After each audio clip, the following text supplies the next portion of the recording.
so excited today that our speaker is going to be Jeff Beck from Answers Now. So Jeff is a licensed clinician and entrepreneur, passionate about helping families through their unique challenges. In his previous role as a child and family therapist, he recognized that parents of children with special needs were lacking immediate, personalized, reliable, and trusted help. That's when Answers Now, a platform that simplifies on-demand support for caregivers of children with special needs, was born. Prior to Answers Now, Jeff established a behavioral health program while working for Virginia Care Partners and was the director of community-based services at St. Joseph's Villa. He received his MSW from Virginia Commonwealth University, go Rams, same here. And he lives in Northside with his wife, Amy, and their 2-year-old Sonny and their dog, Millie. So Jeff Beck, we're gonna let you take it away. I'm so excited to hear a little bit more about you and your entrepreneurial journey. Thank you. Thank you for having me. I'm excited to be here. I am certainly not an illustrator, so I'm excited to get to that. I will show that off later. Hi all, my name is Jeff Beck. I'm the CEO and co-founder of Answers Now. We're a technology company for children on the autism spectrum and their families. I'm definitely going to deep dive into my background and touch on a wide variety of subjects as they relate to today's topic. But I want to share a little bit about Answers Now and a bit about the autism spectrum because my experience working in this field is certainly one of the reasons why I was invited to participate today. Autism is a spectrum disorder, which stays very true to the saying that if you meet one kid with autism, you've met one kid with autism. Symptoms of autism can range greatly from being nonverbal or self-injurious to having a successful career like Anthony Hopkins, who has spoken out at length about his autism diagnosis. There are shows like Parenthood, which has done a really good job of portraying an autistic child, although that's an actor. There are shows like on Netflix, there's a documentary called Love on the Spectrum. It's an incredible reality show that connects adults on the spectrum. So I highly recommend it. It is a very realistic portrayal of what it's like to live with an autism diagnosis. So yeah, I just wanted to provide that background about the autism spectrum and a little bit about what I've done in my past. I also want to thank my friends and family who I've seen have joined. I can't thank you all enough for your support, not only this morning, but throughout the many ups and downs that have been a part of this entrepreneurial journey. I want to thank CreativeMornings for continuing to support and run such a necessary and badass platform for people to come together and share in a safe environment. I do curse fairly regularly, so if you've got little ears around, you've been warned. I'm especially excited and grateful for this opportunity because I'm being forced and invited to do two things I don't particularly like to do: be creative and talk about myself. Those do not come naturally to me, so I'm excited to get outside of my comfort zone, share a bit about my story, and excited to answer questions. So please, please, please jump in. If you have a question, a comment, something you'd like to say. By now, we've all been on a bazillion Zoom calls, and the presenter always says, please feel free to comment. I'm going to be a little bit more forceful. If you have that comment where you think, maybe I should send this, maybe I shouldn't, I'm not sure, please send it. Just throw it in there, and then we'll either try to get to it during the chat or afterwards. I want to hit a couple of subtopics throughout the conversation of spectrum today with all of you. I want to touch on the spectrum of people, the spectrum of sacrifices, the spectrum of good luck and bad luck, and then lastly, a little bit at the end about the spectrum of autism and mental health. To get started, I want to shed a little light on who I am and why I'm here and where I come from. Through my work as a social worker, growing up with a full giant Italian New York family, being raised here in Richmond, Virginia, attending a tiny, tiny little liberal arts school, and then a large state university here in Virginia, I feel like I've seen a broad spectrum of personalities and people. And I couldn't help but kind of look around and wonder, where do I fit in? Do I fit in here in this small private college? Do I fit in with this giant, brash New York family. How about that reserved Southern charm that native Richmonders just seem to ooze? None of these seem to fit me. So I never really found like I found my niche until I found this world of entrepreneurship. And this role was far from a perfect fit too. First, I didn't know the difference between a Game Boy cheat code and a line of code. And here I am sitting wanting to start a tech startup. So that wasn't a perfect fit. Also, in a role as a startup founder, you have to take on the persona of someone who's creative and loves public speaking and can promote, which is funny, as I've already alluded to. I've never had the desire or passion for marketing. I don't particularly enjoy public speaking, and I do not see myself as creative. And looking back, I don't feel like I have a creative bone in my body. And it's weird because my mom was an intern at a famous New York radio station, a double major in art and sculpture. My dad dropped out of college to be a rock and roll star. He fell a little bit short. He was a morning show DJ in the Richmond area for 30 years and in the Richmond Radio Hall of Fame. So like, where the hell is my creativity? Like, this is bullshit. I've got two incredibly creative parents. My dad had this luscious mullet. My mom still rocks these like 6-inch nails. And I love Mumford and Sons. So like not super original, being a big Mumford and Sons fan. But then preparing for this, I realized I have a different personality from my gregarious parents, although I do have a bit of their extroverted nature. I am a creator, whether it's being a creator of havoc in my high school because I was a bit of a class clown, whether it's a creator of a safe space as a therapist working with a child on the autism spectrum, and then lastly, as the creator of Answers Now. So I drew a Venn diagram for two reasons. One, I'll show how I'm not an illustrator, so you can see what kind of creativity I'm working with. But also, there's a ton of overlap between someone who is a creator and creative. So I'm just going to pop this up here, and this is really just to be funny. But you can see, work with what you have, dream big, being a creator and a creative. I do not expect anybody to be able to see this. But I wanted to show that both are required to find an intersection of what's important to them and important to others while working with whatever resources they may have. For example, when I'm pitching somebody, I have to figure out what motivates the person on the other side of the table. And that requires a fair amount of creativity. Are they motivated by money? Are they motivated by societal impact?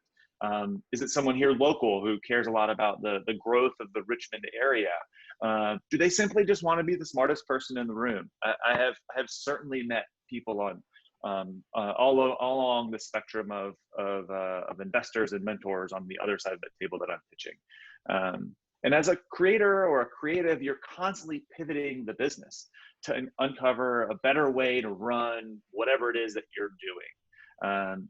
Artists like Taylor Swift or Madonna are so famous because they're constantly changing and reinventing who they are and what they sound like.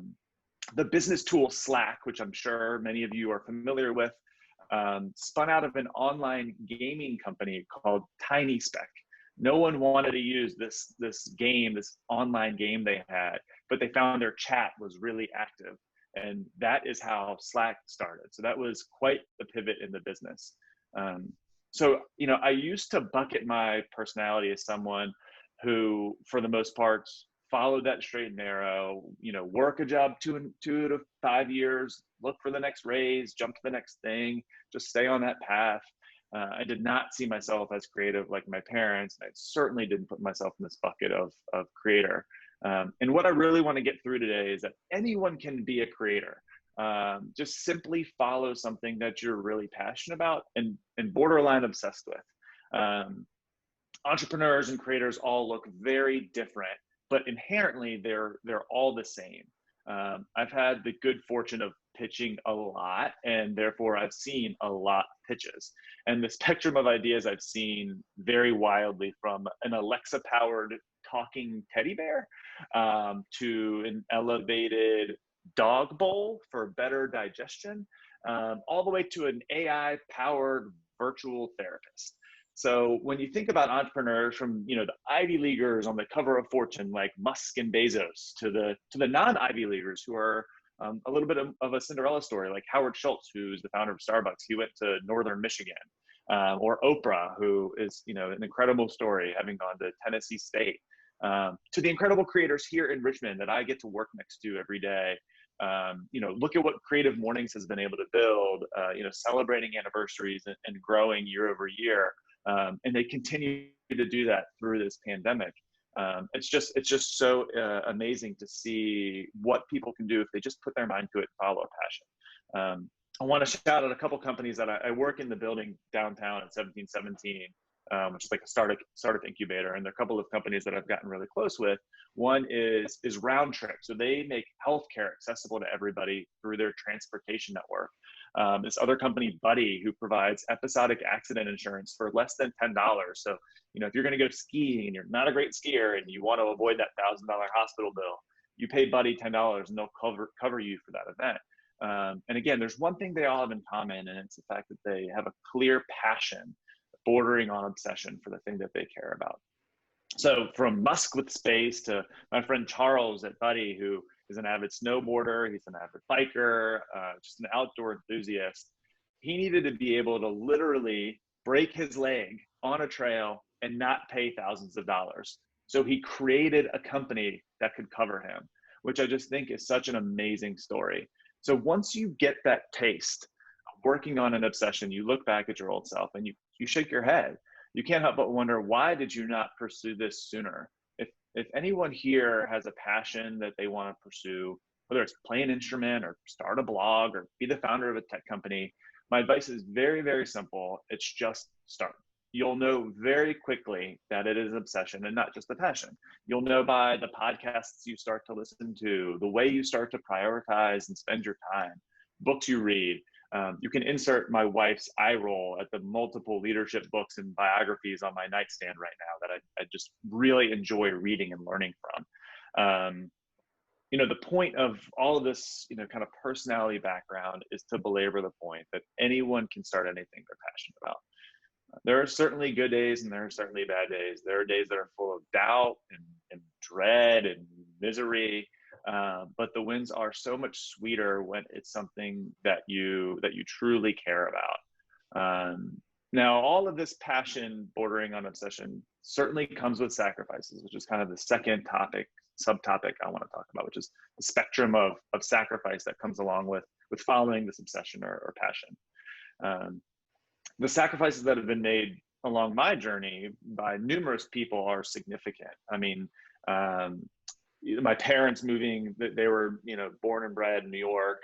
My dad got a job here in Richmond and decided to move us away from all of our family. I've got dozens of family members still up in New York, so that my dad could take this job with financial stability. And my mom and I sometimes are at odds about this because I have a number of cousins who are in their 30s still living with their parents. And sometimes my mom talks about how she regrets leaving New York. And I feel so fortunate that we came down here and my brother and I were able to get great educations and that my parents took that sacrifice to come down to Richmond. For me, pursuing a passion has come with a fair amount of inherent sacrifices too. Some of them are superfluous and some of them are incredibly difficult. When Answers Now had just started, we were invited to participate, shout out to Annika, a program that culminated in the chance to win $1,000. We'd only been working on the company for a couple of weeks. It felt like an awesome opportunity. And then unfortunately, it overlapped with my already planned bachelor party. And so, that was a bit of a conundrum, but honestly, it wasn't that difficult of a choice. The bachelor party got cut a day short and we won our first competition, and I had a bag of fake money poured all over my head.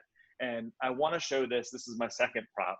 My mom is ridiculous. I love her to death. She's incredible.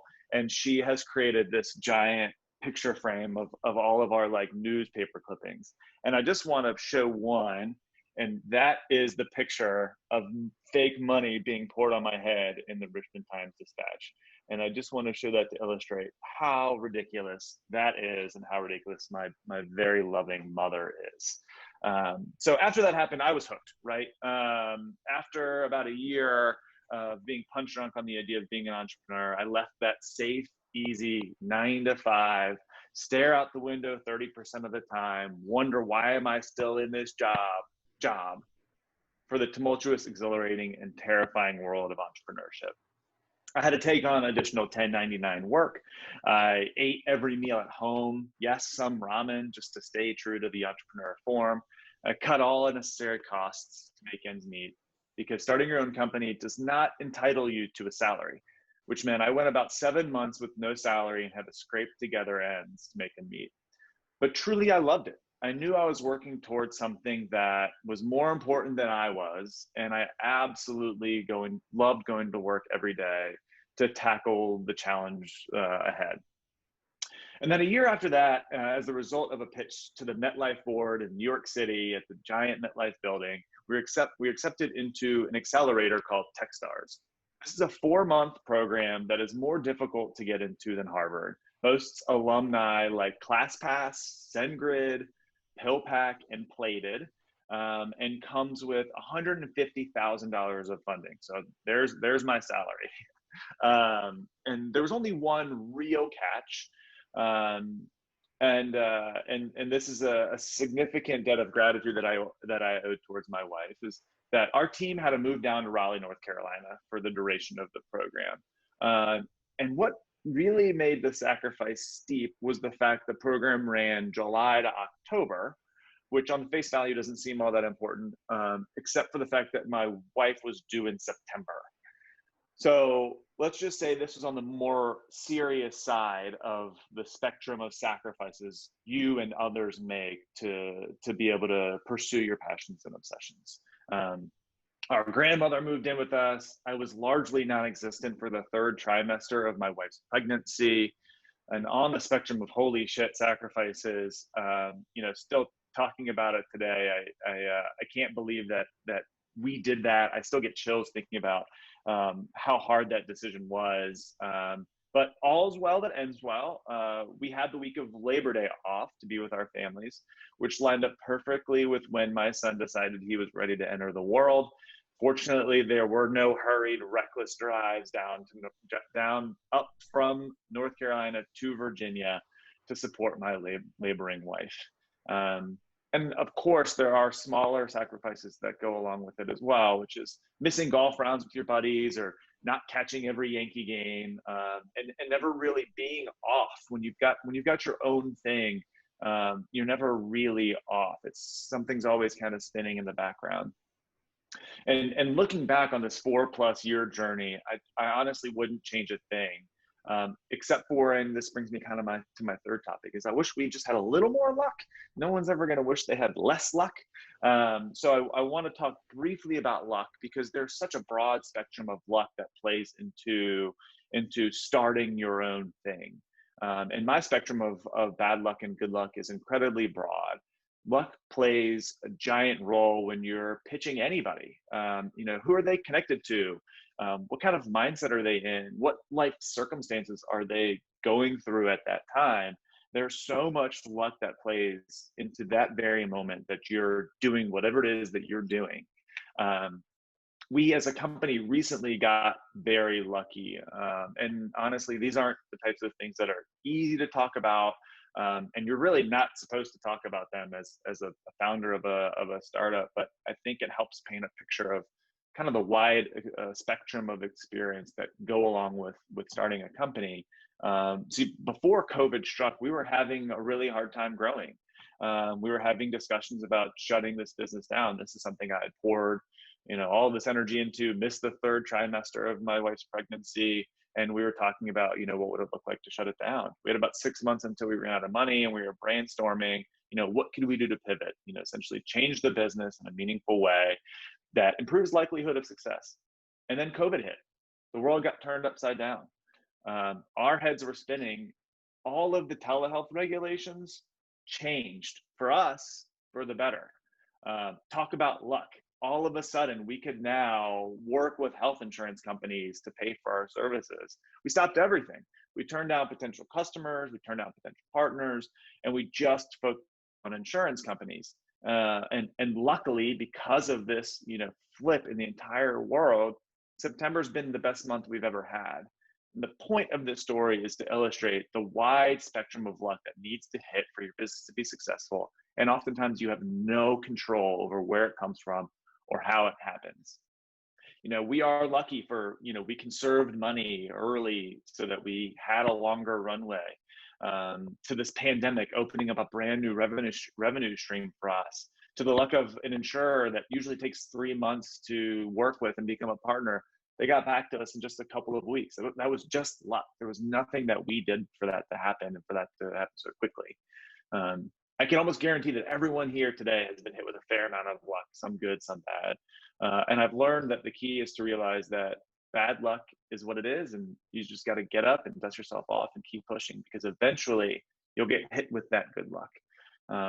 And lastly, I'd like to close with a little bit about my experience at Answers Now and the privilege I have of working with those in the autism spectrum.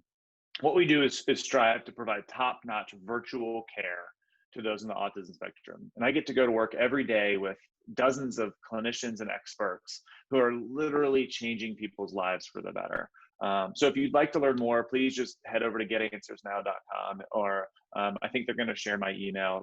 Feel free to send me an email. And then lastly, I want to steal from Lauren from a previous Creative Mornings, and I want to encourage everyone to do a short activity. So if you can take 60 seconds and grab a piece of paper and a pen, I'll hop on mute. And once you have that paper and pen, take an additional 2 minutes or so and write down the first thing that comes to mind right away when you think of just that one passion you have that's just kind of been kicking around your brain that you thought about pursuing. Write it down and keep that with you, and commit to yourself that you'll listen to a podcast that it pertains to. You'll watch a masterclass on it. You'll do the one thing to feed it that might just lead to a second. So grab a paper, grab a pen, go write it down.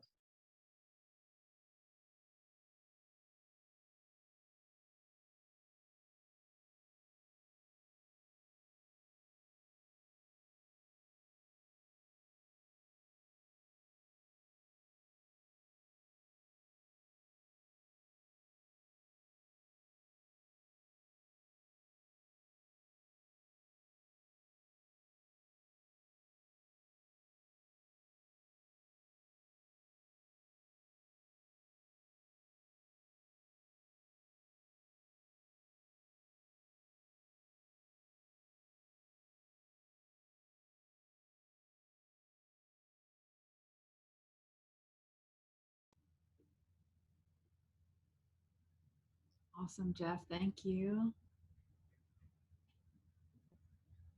So I have a question about starting Answers Now. Was there an experience or perhaps a patient or a family that really put that idea in your mind, or was it just like a cumulative set of circumstances that kind of gave you the push? Yeah, it was definitely cumulative. So we, myself and I have a co-founder who runs an autism school. He and I just were oftentimes complaining about how little support there was for families outside of whether their child was at a specialty school or those scheduled counseling visits. Oftentimes I would get text messages or phone calls after hours from families about a specific topic, and it's typically something that's fairly straightforward to someone with 10 years of training. I have a little 2-year-old. Becoming a parent does not come with a handbook. So we started using Slack. That was our very first kind of product. We just asked parents to join a Slack group, and we brought in a bunch of colleagues, and parents could float questions and we would provide answers. And if it if it required a little bit of a deeper dive, then they'd get paired on a direct message. And that was kind of the spark that started Answers Now in the very beginning. Thank you.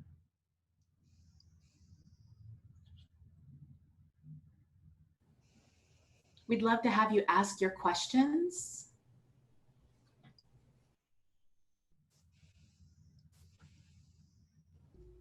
I wanted to say thank you. Yeah, go ahead. Okay, so you mentioned how COVID in an odd way has been good for Answers Now, right? Because of the demand for telehealth. And as a parent of a child with a disability, we've always been hamstrung, right, by rules when you're seeking out-of-state experts and that sort of thing. I ran into this yesterday even. Do you think that there's hope? Like, how do you see the federal laws changing for, you know, a doctor or service provider in one state and a parent and child or adult who need services in another state? Do you see hope for progress, or do you think this is temporary, this loosening of things that we're seeing? No, I definitely have hope for progress. I think insurers are starting to release some of the data that they have about access and improved outcomes, and I think that this has really opened their eyes to the possibilities of making it easier for families just to get services. I know it's a very broad way to describe it, but whether that's telehealth, whether that's licensing regulations, they're seeing, I mean, unfortunately, they have to have a motivation to loosen those regulations. And I think that's happening by the data that's being shown and the progress that's being made. So no, I'm very, very optimistic that this is going to become just a part of our everyday life. And I know that there are lobbying efforts going on. So yeah, I'm very hopeful that this is not temporary. I'm hopeful that COVID is temporary, but the positive changes that have happened and occurred because of it from a healthcare perspective are going to be permanent. And many states have already have gotten in front of that and adopted legislation that is permanent. Virginia is a little bit slower. We're a little bit behind, but many states have already started to do that. So I'm certainly hopeful, and thank you so much for your question. Yeah, thanks. Me too. Nadia? Good morning, Jeff. I'm hopeful you can hear me. Starting out as a social worker and then answering some of the questions that parents had, like on Slack. Now I would imagine as the CEO, you're doing less of that and more of like directing the company. So the question is like, I guess, how do you feel about that? Is there some part of you that's still longing to provide the direct access, or like you're now changing on the spectrum of where you fit like in the company, and how have you reacted to that? That's such a great question. The first thing that kind of popped into my head is that I would rather someone like myself be the one starting the company like this because I had that experience.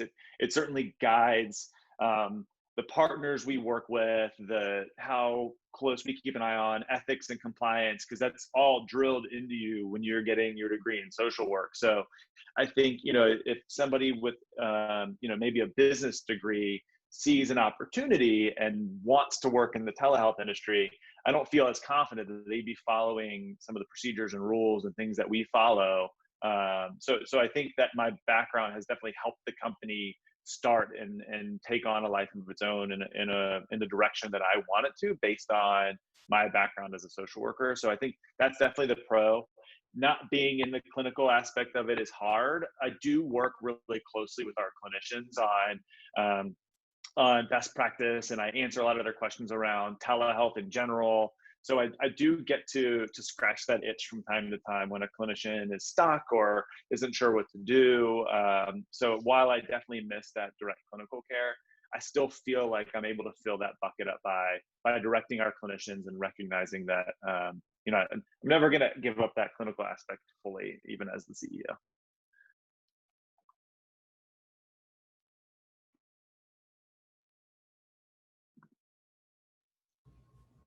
We have time for one more question, at least.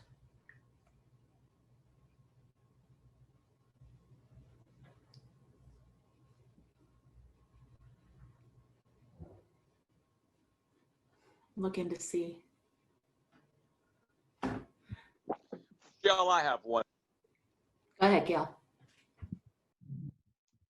Jeff, I'm an entrepreneur as well, and the challenge that you faced and as you put it, the luck that you've encountered with the pandemic has provided an opportunity for you. Ironically, for me as a storyteller, my whole industry has been thrown into chaos because we're not able to be out there and tell, and so it has really pushed us into using this medium. Can you talk to me about just the process and how y'all recognized, what your opportunities were when the pandemic showed up? Just what that process was that you guys went through to discern your opportunities. Sure. I mean, yeah, of course. We were at that point already looking for other ways to pivot the business because, like I had mentioned, we were in a tough spot. So we were trying to turn over every stone we could. And as COVID hit, it was apparent that many of the regulations that were in place that made it hard for us to work with insurance companies were at least temporarily going to be removed. They had to be. Everyone was forced into their homes. You couldn't deny people care. So we kept our finger very much on that pulse and followed regulation as it came through. And you just honestly, you spend hours reading legal documents or healthcare news feeds that you never thought you would because you're just trying to keep your finger on the pulse. So my team's incredible. We hired an outside consultant. We kind of did the things that we needed to do to very quickly get up to speed on some of the changes that were happening and then take advantage of them. So I think it's just, like I said, you never really turn it off. And so for us, I'm really fortunate that we've got such a strong team that we all were kind of looking to see what was going to happen and where it was going to go. And so that enabled us to keep our finger on the pulse and make the change.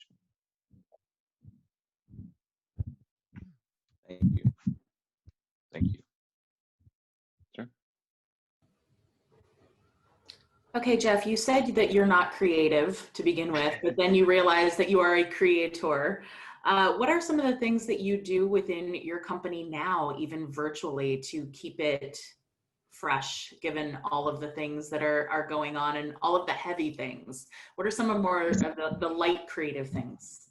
What an awesome question.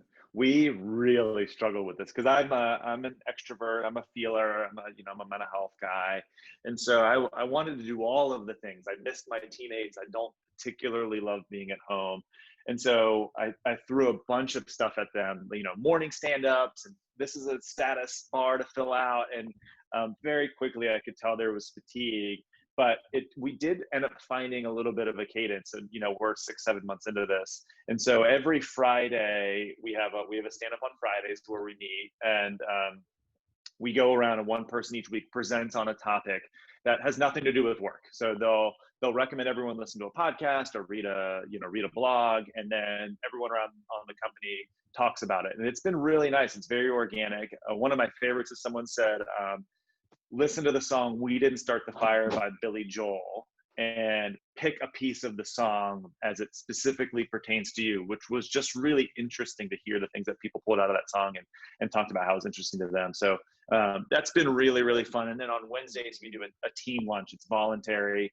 And you can show up if you want to show up, and if you don't, you don't. And so we usually get about 70% of the team coming to that as they eat their sandwiches and kind of chat about things that have nothing to do with work. Yesterday, we went down a Nicolas Cage movie rabbit hole. So those are the two things that have stuck of the dozens that I thrust at the team in the early days. And so it's been nice to find that cadence.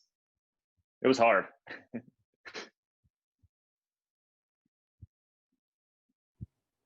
I like all those ideas. All right. Them. Do we have any other questions before we pop it back to Jolinda?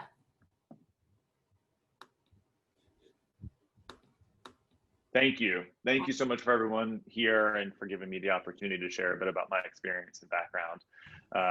And thank you so much. Really appreciate it. Thank you. Jazz hands.